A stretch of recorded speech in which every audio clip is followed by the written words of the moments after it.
Assalamu alaikum. Did you know that the first welfare state came from the caliphate of Umar ibn al-Khattab?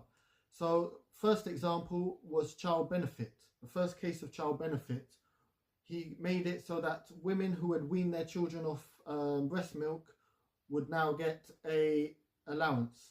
And one time he would walk past this house, and a few nights in a row the baby was crying. So he knocks on the door and he asks the woman, why is the baby crying? She says, it's not my fault. The Caliph Umar, he's made this law and I'm trying to get my child off breastfeeding.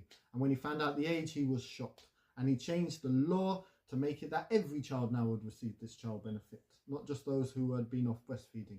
Another case, he came across a Jewish man and he found the Jewish man was begging, and he asked the man, why are you begging? And the man said, I've worked my entire life, but now I have nothing to show for it and I need to beg.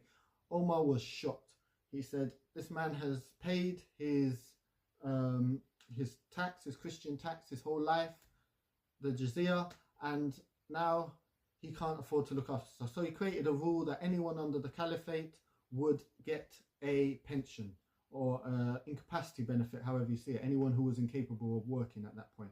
So another case, he came across some Christian lepers.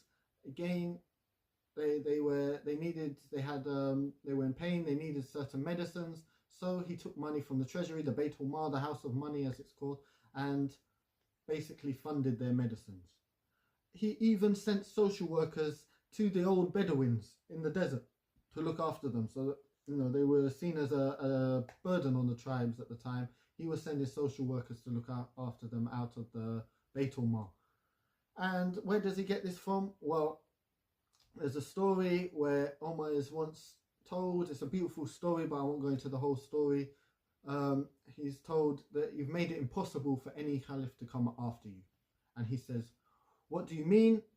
If a donkey was to stumble upon the tracks and injure its leg, I will be held responsible for it on the day of judgment. Allah will ask me why I did not pave that road properly. And that is the mentality of Omar. He believed that as caliph he was responsible for the suffering, all the suffering of those under his Umar. The opposite of leaders today who might make excuses for why this has gone wrong, this has gone wrong, always trying to find excuses. Him, even if it weren't his fault as we would look at it today, within his mind, a Muslim leader should be that way. And as the Prophet, may Allah's peace and blessings said upon him, the leader of the people serves the people.